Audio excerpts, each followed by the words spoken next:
नमस्कार, one page YouTube channel में आपका स्वागत है। आज सुनिए धर्मवीर भारती का लिखा प्रसिद्ध लेख गुनाहों का देवता, एपिसोड 16। खाओ ना, सुधा ने कहा और एक कौर बनाकर चंदर को देने लगी। तुम जाओ, चंदर ने बड़े रूखे स्वर में कहा, मैं खा लूंगा। सुधा ने कौर थाली में रख दिया और चंदर के पायताने बैठकर बोली, चंदर, तुम क्यों नाराज हो? बताओ, हमसे क्या पाप हो गया है? पिछले 1.5 महीने हमने एक एक क्षण गिन गिन कर काटे हैं कि कब तुम्हारे पास आए। हमें क्या मालूम था कि तुम ऐसे हो गए हो। मुझे जो चाहे सजा दे लो, लेकिन ऐसा न करो। तुम तो कुछ भी नहीं समझते। और सुधा ने चंदर के पैरों पर सिर रख दिया। चंदर ने पैर झटक दिए। सुधा, इन सब बातों से फायदा नहीं है। अब इस तरह की बातें करना और सुनना मैं भूल गया हूँ। कभी इस तरह की बातें करते अच्छा लगता था। अब तो किसी सुहागिन के मुंह से यह शोभा नहीं देता। सुधा तिलमिला उठी, तो यह बात है तुम्हारे मन में। मैं पहले से समझती थी, लेकिन तुम्ही ने तो कहा था। चंदर, अब तुम ही ऐसे कह रहे हो। शर्म नहीं आती तुम्हें? और सुधा ने हाथ से ब्याह वाले चूड़े उतारकर छत पर फेंक दिए। बिछिया उतारने लगी और पागलों की तरह फटी आवाज में बोली, जो तुमने कहा मैंने किया, अब जो कहोगे वह करूंगी। यही चाहते हो ना? और अंत में उसने अपनी बिछिया उतारकर छत पर फेंक दी। चंदर कांप गया। उसने इस दृश्य की कल्पना भी नहीं की थी।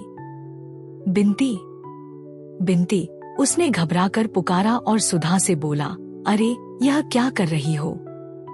कोई देखेगा तो क्या सोचेगा? पहनो जल्दी से।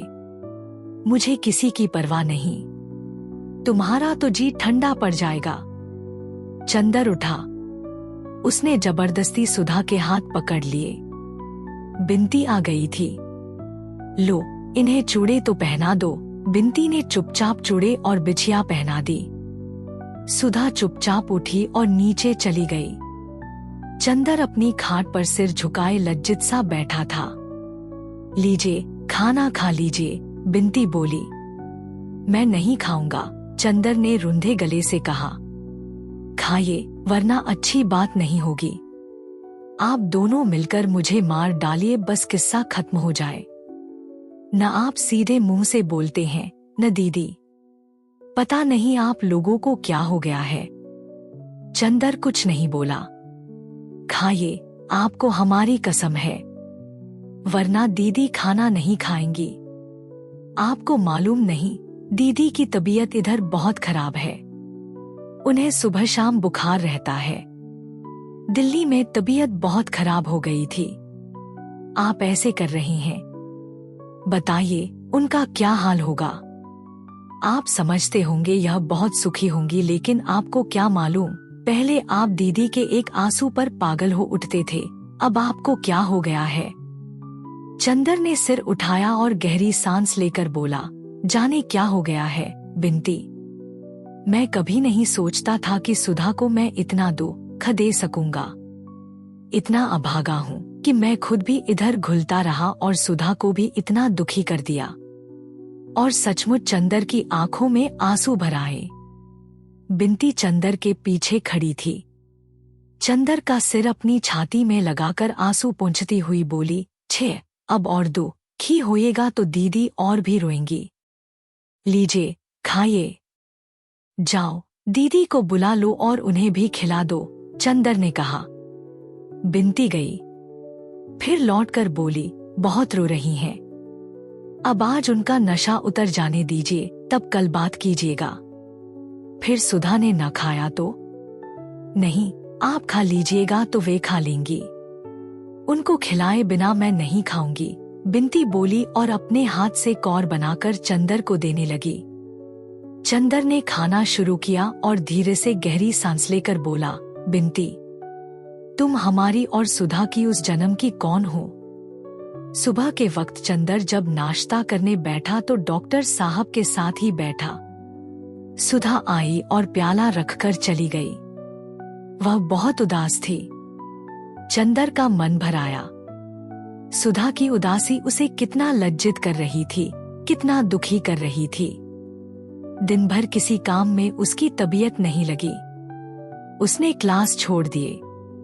लाइब्रेरी में भी जाकर किताबें उलट-पलट कर चला आया। उसके बाद प्रेस गया जहां उसे अपनी थीसिस छपने को देनी थी। उसके बाद ठाकुर साहब के यहाँ गया, लेकिन कहीं भी वह टिक नहीं पाया। जब तक वह सुधा को हंसा न ले, सुधा के आंसू सुखा न दे, उसे चैन नहीं मिलेगा। शाम को वह लौटा तो खाना तैयार था। बिंती से उसने पूछा, कहाँ है सुधा? अपनी छत पर, बिंती ने कहा। चंदर ऊपर गया। पानी परसों से बंद था और बादल भी खुले हुए थे, लेकिन तेज पुरवैया चल रही थी। तीज का चांद शर्मीली दुल्हन सा बादलों में मुंह छिपा रहा था। हवा के तेज झकोरों पर बादल उड़ रहे थे और कचनार बादलों में तीज का धनुषाकार चांद आंख मिचौली खेल रहा था। सुधा ने अपनी खाट बरसाती के बाहर खींच ली थी। छत पर धुंधला अंधेरा था और रह रहकर सुधा पर चांदनी के फूल बरस जाते थे। सुधा चुपचाप लेटी हुई बादलों को देखती हुई जाने क्या सोच रही थी। चंदर गया। चंदर को देखते ही सुधा उठ खड़ी हुई और उसने बिजली जला दी और चुपचाप बैठ गई। चंदर बैठ गया। वह कुछ भी नहीं बोली। बगल में बिछी हुई बिंती की खाट पर सुधा बैठ गई। चंदर को समझ नहीं आता था कि वह क्या कहे। सुधा को इतना दुख दिया उसने। सुधा उससे कल शाम से बोली तक नहीं। सुधा, तुम नाराज हो गई। मुझे जाने क्या हो गया था, लेकिन माफ नहीं करोगी, चंदर ने बहुत कांपती हुई आवाज में कहा। सुधा कुछ नहीं बोली, चुपचाप बादलों की ओर देखती रही। सुधा, चंदर ने सुधा के दो कबूतरों जैसे उजले मासूम पैरों को लेकर अपनी गोद में रख लिया और भरे हुए गले से बोला, सुधा, मुझे जाने क्या हो जाता है कभी कभी। लगता है वह पहले वाली ताकत टूट गई। मैं बिखर रहा हूँ। तुम आई और तुम्हारे सामने मन का जाने कौन सा तूफान फूट पड़ा। तुमने उसका इतना बुरा मान लिया। बताओ, अगर तुम ही ऐसा करोगी तो मुझे संभालने वाला फिर कौन है? सुधा, और चंदर की आंखों से एक बूंद आंसू सुधा के पांवों पर चू पड़ा। सुधा ने चौंक कर अपने पांव खींच लिए और उठकर चंदर की खाट पर बैठ गई और चंदर के कंधे पर सिर रखकर फूट फूट कर रो पड़ी। बहुत रोई, बहुत रोई। उसके बाद उठी और सामने बैठ गई। चंदर, तुमने गलत नहीं किया। मैं सचमुच कितनी अपराधिन हूं। मैंने तुम्हारी जिंदगी चौपट कर दी है, लेकिन मैं क्या करूं? किसी ने तो मुझे कोई रास्ता नहीं बताया था। अब हो ही क्या सकता है? चंदर, तुम भी बर्दाश्त करो और हम भी करें। चंदर नहीं बोला। उसने सुधा के हाथ अपने होठों से लगा लिए। लेकिन मैं तुम्हें इस तरह बिखरने नहीं दूंगी। तुमने अब अगर इस तरह किया तो अच्छी बात नहीं होगी। फिर हम तो बराबर हर पल तुम्हारे ही बारे में सोचते रहे और तुम्हारी ही बातें सोच सोच कर अपने को धीरज देते रहे, और तुम इस तरह करोगे तो नहीं। सुधा, मैं अपने को टूटने नहीं दूंगा। तुम्हारा प्यार मेरे साथ है, लेकिन इधर मुझे जाने क्या हो गया था। हाँ, समझ लो चंदर, तुम्हें हमारे सुहाग की लाज है। हम कितने दुखी हैं, तुम समझ नहीं सकते। एक तुम्ही को देखकर हम थोड़ा सा दुख दर्द भूल जाते हैं, सो तुम भी इस तरह करने लगे। हम लोग कितने अभागे हैं। और वह फिर चुपचाप लेटकर ऊपर देखती हुई जाने क्या सोचने लगी। चंदर ने एक बार धुंधली रेशमी चांदनी में मुरझाए हुए सोंजूही के फूल जैसे मुंह की ओर देखा और सुधा के नरम गुलाबी होठों पर उंगलियां रख दी। थोड़ी देर वह आंसू में भीगे हुए गुलाब की दुख भरी पंखरियों से उंगलियां उलझाए रहा और फिर बोला, क्या सोच रही थी? चंदर ने बहुत दुलार से सुधा के माथे पर हाथ फेरकर कहा। सुधा एक फीकी हंसी हंसकर बोली, जैसे आज लेटी हुई बादलों को देख रही हूँ और पास तुम बैठे हो, उसी तरह एक दिन कॉलेज में दोपहर को मैं और गेसु लेटे हुए बादलों को देख रहे थे। उस दिन उसने एक शेर सुनाया था, कैफ बर्दोश बादलों को न देख, बेक पर तू कुचल न जाए कहीं, उसका कहना कितना सच निकला। भाग्य ने कहाँ ले जा पटका मुझे। क्यों, वहां तुम्हें कोई तकलीफ तो नहीं? चंदर ने पूछा। हाँ, समझते तो सब यही हैं, लेकिन जो तकलीफ है वह मैं जानती हूँ या बिनती जानती है। सुधा ने गहरी सांस लेकर कहा। वहां आदमी भी बने रहने का अधिकार नहीं। क्यों?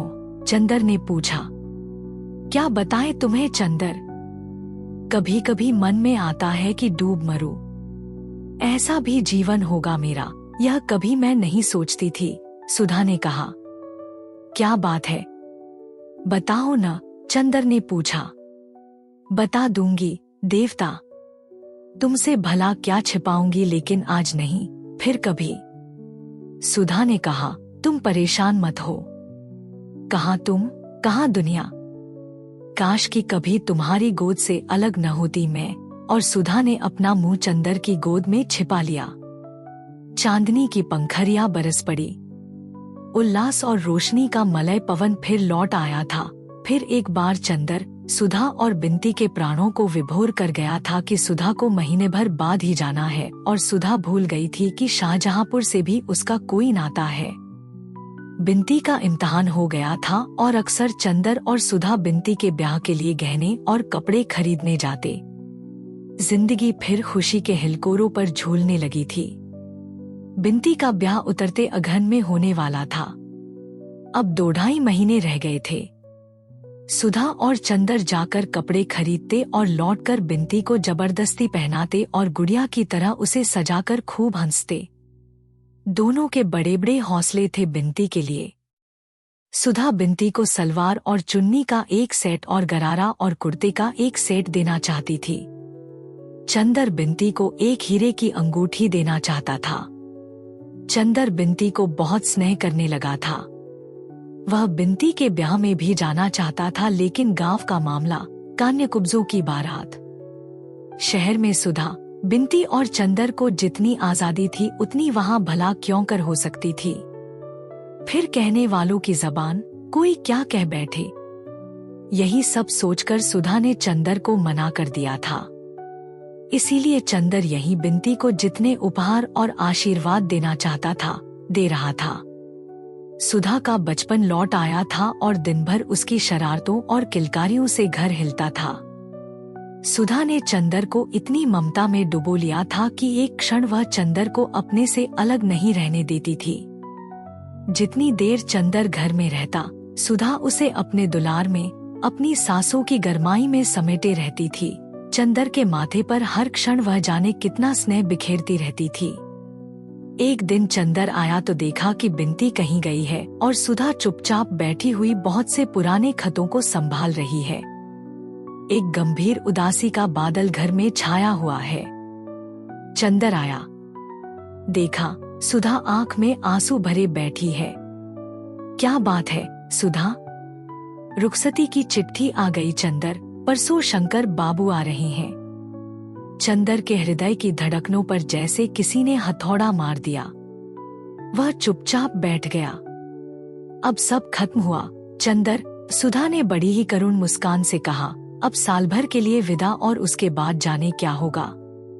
चंदर कुछ नहीं बोला, वहीं लेट गया और बोला, सुधा दुखी मत हो। आखिर कैलाश इतना अच्छा है, शंकर बाबू इतने अच्छे हैं, दुख किस बात का। रहा मैं तो अब मैं सशक्त रहूंगा, तुम मेरे लिए मत घबराओ। सुधा एकटक चंदर की ओर देखती रही, फिर बोली, चंदर तुम्हारे जैसे सब क्यों नहीं होते? तुम सचमुच इस दुनिया के योग्य नहीं हो। ऐसे ही बने रहना चंदर मेरे। तुम्हारी पवित्रता ही मुझे जिंदा रख सकेगी, वरना मैं तो जिस नरक में जा रही हूँ, तुम उसे नरक क्यों कहती हो? मेरी समझ में नहीं आता। तुम नहीं समझ सकते, तुम अभी बहुत दूर हो इन सब बातों से। लेकिन सुधा बड़ी देर तक चुप रही, फिर खत सब एक और खिसका दिए और बोली, चंदर उनमें सब कुछ है। वे बहुत अच्छे हैं, बहुत खुले विचार के हैं, मुझे बहुत चाहते हैं, मुझ पर कहीं से कोई बंधन नहीं, लेकिन इस सारे स्वर्ग का मोल जो देकर चुकाना पड़ता है, उससे मेरी आत्मा का कण-कण विद्रोह कर उठता है और सहसा घुटनों में मुंह छिपाकर रो पड़ी। चंदर उठा और सुधा के माथे पर हाथ रखकर बोला, छे, रो मत सुधा, अब तो जैसा है, जो कुछ भी है, बर्दाश्त करना पड़ेगा। कैसे करूं चंदर? वह इतने अच्छे हैं और इसके अलावा इतना अच्छा व्यवहार करते हैं कि मैं उनसे क्या कहूं? कैसे कहूं? सुधा बोली। जाने दो सुधी, जैसी जिंदगी हो वैसा निभाह करना चाहिए, इसी में सुंदरता है। और जहां तक मेरा ख्याल है, वैवाहिक जीवन के प्रथम चरण में ही यह नशा रहता है, फिर किसको यह सूझता है? आओ चलो चाय पिए। उठो, पागलपन नहीं करते। परसों चली जाओगी, रुलाकर नहीं जाना होता। उठो। चंदर ने अपने मन की जुगुप्सा पीकर ऊपर से बहुत स्नेह से कहा। सुधा उठी और चाय ले आई। चंदर ने अपने हाथ से एक कप में चाय बनाई और सुधा को पिलाकर उसी में पीने लगा।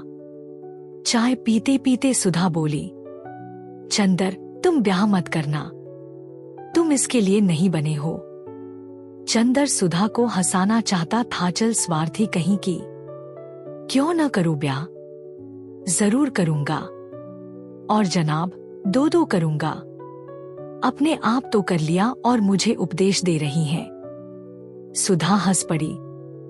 चंदर ने कहा, बस ऐसे ही हंसती रहना हमेशा, हमारी याद करके, और अगर रोई तो समझ लो हम उसी तरह फिर अशांत हो उठेंगे जैसे अभी तक थे। फिर प्याला सुधा के होठों से लगाकर बोला, अच्छा सुधी, कभी तुम सुनो कि मैं उतना पवित्र नहीं रहा जितना कि हूँ, तो तुम क्या करोगी?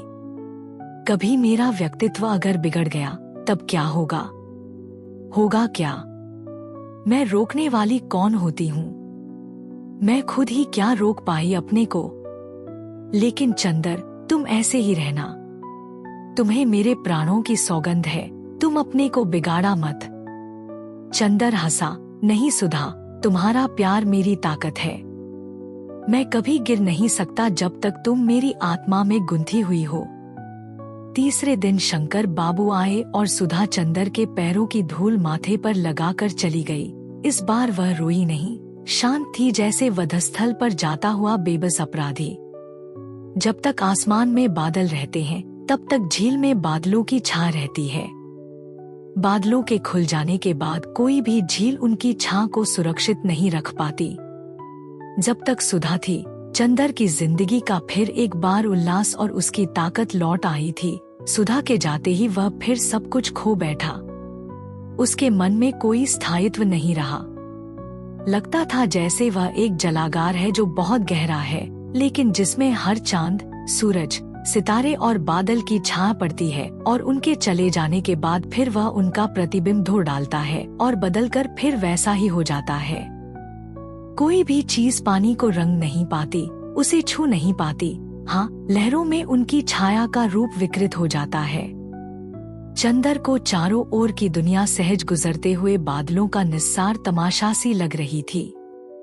कॉलेज की चहल पहल, ढलती हुई बरसात का पानी, थीसिस और डिग्री, बर्टी का पागलपन और पम्मी के खत्ते सभी उसके सामने आते और सपनों की तरह गुजर जाते। कोई चीज उसके हृदय को छू न पाती। ऐसा लगता था कि चंदर एक खोखला व्यक्ति है जिसमें सिर्फ एक सापेक्ष अंत करण मात्र है, कोई निरपेक्ष आत्मा नहीं, और हृदय भी जैसे समाप्त हो गया था। एक जलहीन हल्के बादल की तरह वह हवा के हर झोंके पर तैर रहा था, लेकिन टिकता कभी भी नहीं था। उसकी भावनाएं, उसका मन, उसकी आत्मा, उसके प्राण, उसका सब कुछ सो गया था और वह जैसे नींद में चल फिर रहा था, नींद में सब कुछ कर रहा था। जाने के 8-9 रोज बाद सुधा का खत आया। मेरे भाग्य, मैं इस बार तुम्हें जिस तरह छोड़ आई हूँ उससे मुझे पल भर को चैन नहीं मिलता। अपने को तो बेच चुकी, अपने मन के मोती को कीचड़ में फेंक चुकी, तुम्हारी रोशनी को ही देखकर कुछ संतोष है। मेरे दीपक, तुम बुझना मत, तुम्हें मेरे स्नेह की लाज है। मेरी जिंदगी का नरक फिर मेरे अंगों में भिदना शुरू हो गया है। तुम कहते हो कि जैसे हो निभाह करना चाहिए। तुम कहते हो कि अगर मैंने उनसे निभाह नहीं किया तो यह तुम्हारे प्यार का अपमान होगा।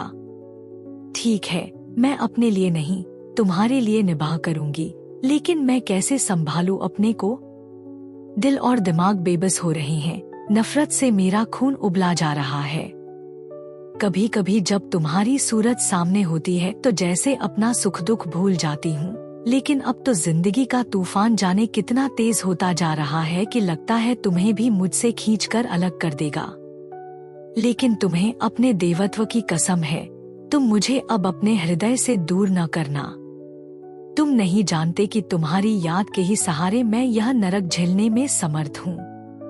तुम मुझे कहीं छिपा लो, मैं क्या करूँ? मेरा अंग मुझ पर व्यंग्य कर रहा है। आंखों की नींद खत्म है। पांवों में इतना तीखा दर्द है कि कुछ कह नहीं सकती। उठते बैठते चक्कर आने लगा है। कभी कभी बदन कांपने लगता है। आज वह बरेली गए हैं तो लगता है मैं आदमी हूँ। तभी तुम्हें लिख भी रही हूँ। तुम दुखी मत होना। चाहती थी कि तुम्हें न लिखूं, लेकिन बिना लिखे मन नहीं मानता। मेरे अपने, तुमने तो यही सोचकर यहाँ भेजा था कि इससे अच्छा लड़का नहीं मिलेगा, लेकिन कौन जानता था कि फूल में कीड़े भी होंगे। आगे की कहानी सुनने के लिए चैनल को सब्सक्राइब करें और बेल आइकॉन को ऑल पर सेट कर ले। हम जल्द लौटेंगे। धन्यवाद।